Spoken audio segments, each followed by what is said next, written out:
आचार्य जी, जिस तरीके से लॉकडाउन अब चलते चलते 2 महीने हो गए हैं, आखिर ये लॉकडाउन का हम अर्थ क्या न समझे? लॉकडाउन का अर्थ है लोगों को डाउन करना और भारतीय संविधान का जो हमें अधिकार मिला है उस पर लॉक लगाना। माननीय सुप्रीम कोर्ट के द्वारा या अन्य कोर्टों के द्वारा जो भी सारी व्यवस्थाओं के तो सब कोर्ट बंद हैं जिससे हम आंदोलन ना कर सकें, पर इन चीजों के लिए हमारा कोर्ट, माननीय सारे के सारे कोर्ट खुले हुए हैं और ये व्यवस्था दे रहे हैं। जैसे श्रमिक कानून खत्म कर दिया, आरक्षण खत्म कर दिया, तो ये क्या है? यही तो लॉकडाउन है, यही तो हमारे अधिकारों का लॉक कर दिया गया है, यही है सारी बातें। अभी आपने मार्केटों में देखे होंगे पुलिस के साथ में सामाजिक लोग भी जुड़े हुए हैं, डंडा ले लेके। कोविड-19 बनियानों पर लिखा हुआ है, लठ बजा रहे हैं जनता में, रेडी वालों में, दुकानदारों में। और इसका अर्थ क्या है? ये तो तानाशाही है, गुंडागर्दी है। अगर दुकान बंद करानी है तो आराम से भी बंद करा सकते हैं, लठ से नहीं बंद करा सकते। जबरदस्ती है, तानाशाही है। शंकर लाल जी, जिस तरीके से आप बौद्ध हैं और बौद्ध का एक संगठन भी चलाते हैं, अखिल बौद्ध महासभा, लगभग काफ़ी सारी संस्थाएं इस तरीके से हैं जो कि बहुजनों के साथ जुड़ी हुई हैं। अभी एक हाल ही में महाराष्ट्र के अंदर जो ऑर्डर पास किया है महाराष्ट्र सरकार ने कि जो अब दलित वर्ड यूज करते थे वो ना करके नव बुद्धा उनको कहा जाए, आखिर ये मानसिकता क्या दर्शाती है? मेरा नाम बौद्धाचार्य डॉक्टर शंकर लाल बौद्ध है और मैं भारतीय बौद्ध महासभा दिल्ली पंजीकृत से दक्षिण दिल्ली क्षेत्र का अध्यक्ष हूँ। रही बात दलित शब्द की, तो दलित शब्द हमारे माननीय सुप्रीम कोर्ट ने बहुत पहले ही रोक लगा रखी है, तो दलित शब्द का तो कोई औचित्य ही नहीं है।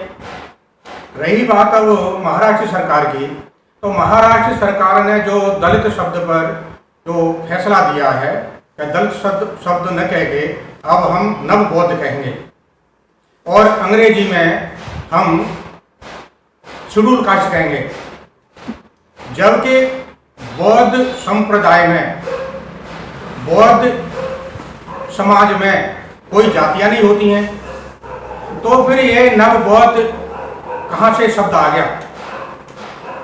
जैसे कोई मुसलमान अगर मुस्लिम बनता है, कोई आदमी, कोई मानव जब मुसलमान बनता है तो वो मुस्लिम कहा जाता है, न कि नव मुस्लिम। ईसाई धर्म को धारण करता है तो उसे नव ईसाई नहीं कहते, जैन बनता है तो उसे नव जैन नहीं कहते, सिख बनता है तो उसे नव सिख नहीं कहते। तो बौद्ध अगर बनता है तो उसे नव बौद्ध हम क्यों मानेंगे, कैसे स्वीकार करेंगे?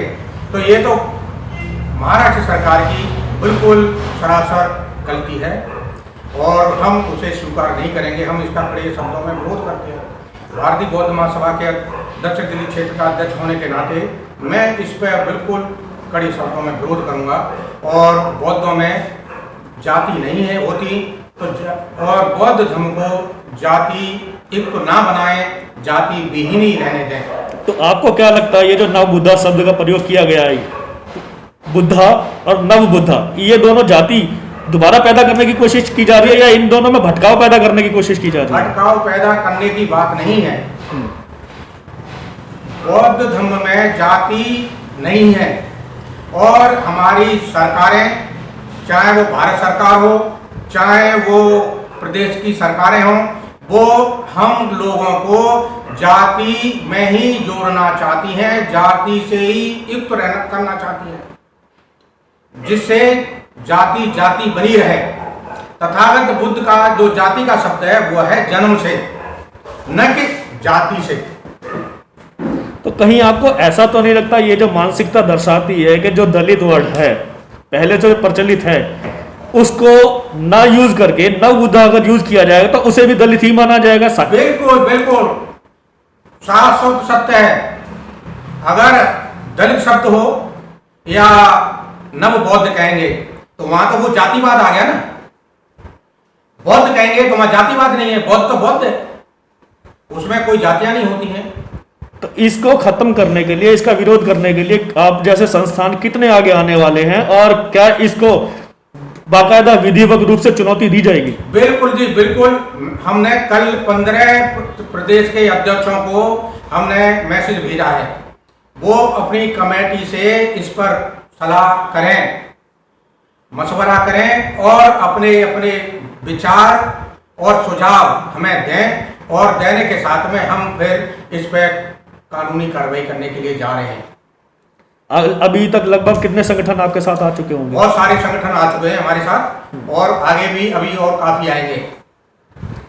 तो एक छोटा सा सवाल यहाँ पर आता है, जब हम बहुजन की बात करते हैं, बहुजन के अंदर लगभग तमाम लोग एकजुट नजर आते हैं, चाहे वो SC हो, ST हो, OBC हो, मगर कुछ वर्ग इन्हीं में से जो अपने आप को सवर्ण समझने की बात करते हैं, वो विरोध आवाज में आ जाते हैं, अपने ही लोग। उनको आखिर कैसे आप जगाएंगे, कैसे जागरूक करेंगे? मुख्य बात है, तथागत बुद्ध ने कहा कि जहां अशिक्षा होती है वहां अज्ञानता होती है। अज्ञानता, और अज्ञानता ही हमेशा विरोध करती है दूसरे का, क्योंकि उन्हें खुद ज्ञान नहीं होता है कि हम किस चीज का विरोध कर रहे हैं। जैसे OBC समाज है, वो भी शूद्रों में आती है, पर वो शूद्रों में आते हुए भी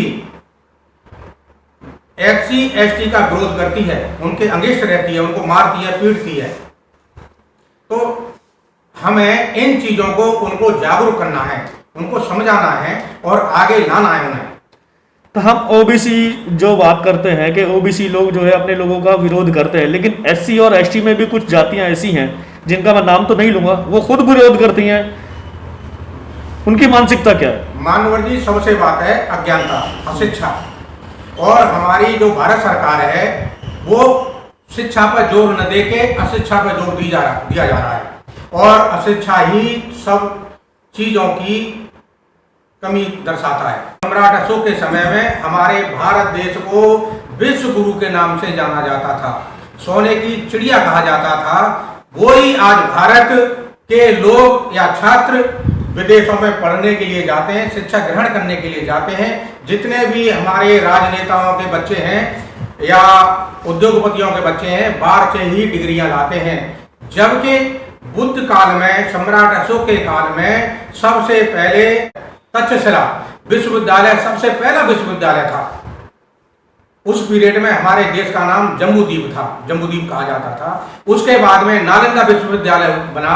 नालंदा विश्वविद्यालय में कम से कम 6 महीने तक आग नहीं बुझी थी, इतना बड़ा विश्वविद्यालय था नालंदा विश्वविद्यालय। तो हमारे यहाँ उस पीरियड में विश्व गुरु के नाम से जाना जाता था। उसी को, शिक्षा के केंद्र को इन्होंने यहाँ से खत्म कर दिया भारत से, और आज उनके बच्चे विदेशों में पढ़ के आते हैं, बाहर से डिग्रियां लेके आते हैं और अपना उल्लू सीधा कर रहे हैं सब लोग।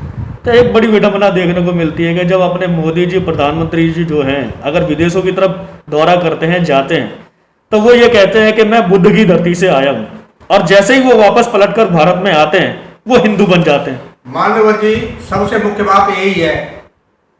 बात यह है, हमारे माननीय प्रधानमंत्री जी जब बौद्ध के देशों में जाते हैं, वहां वो बुद्ध का गुणगान करते हैं, और बुद्ध का गुणगान करते हुए उनकी आंतरिक इच्छा क्या होती है कि यहां से हमें कुछ प्रोत्साहन मिले,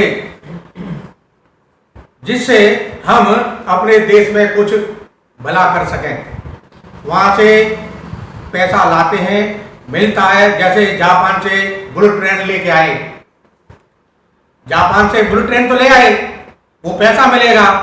अब रही बात उसकी कि भारत के अंदर बुलेट ट्रेन कब चलेगी, कब नहीं चलेगी, इसका कोई समय नहीं है। तो वहां जाके ये बुद्ध के गुणगान करते हैं, और जैसे ही भारत में आ जाते हैं तो ये बिल्कुल हिंदूवादी व्यवस्था की ही बात करते हैं। फिर यहाँ ये बौद्ध नजर नहीं आते, बाबा साहब डॉक्टर BR अम्बेडकर नजर नहीं आते, बहुजन समाज नजर नहीं आता। रही बात एक और मैं कहना चाहूंगा कि जहां तथागत बुद्ध ने कहा था बहुजन हिताय बहुजन सुखाय, बहुजन का अर्थ है 1/3 से ज्यादा जो आज बीजेपी के सांसद हैं, NDA के सांसद हैं, वो बहुजन ही हैं। अगर इनकी संख्या कम होती तो क्या मोदी जी प्रधानमंत्री बनते? नहीं बन पाते, तो बहुजन के से ही हमारा ये देश चलेगा और चलता रहेगा, आगे भी चलेगा। जैसे कि सभी कंट्रीज जानती हैं कि भारत एक बुद्ध देश रहा है और जिन्हें हम बहुजन शब्द कहते हैं, बहुजन लोग ही बौद्ध थे। आजकल ऐसी विडंबना क्यों बनती जा रही है कि आपस में ये दलित, पीड़ित, शूद्र आदि कहला रहे हैं और बाकी बुद्धिस्ट जो कंट्री है बुद्ध को खत्म कर करके अपना हिंदू धर्म तो स्थापित कर दिया है, उसको कैसे दूर करा जाएगा? मुख्य इनका एजेंडा है भारत को हिंदू राष्ट्र बनाना,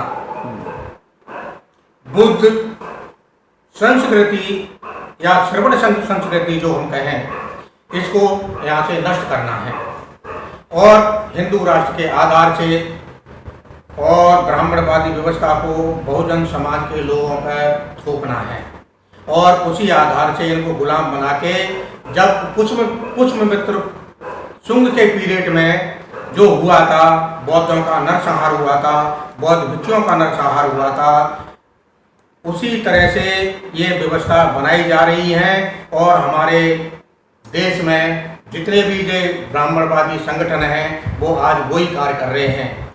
रही बात, हमारे मोदी जी ने कोरोना के चक्कर में लॉकडाउन किया है, ये लॉकडाउन नहीं है, ये लोगों को डाउन करने की व्यवस्था है। दूसरी बात, संविधान के जो हमें अधिकार मिला था, संविधान से जो हमें अधिकार मिला था, वो मोदी जी ने लॉकडाउन के अंदर रह के संविधान पर भी लॉक लगा दिया। जो मूल अधिकार मिले थे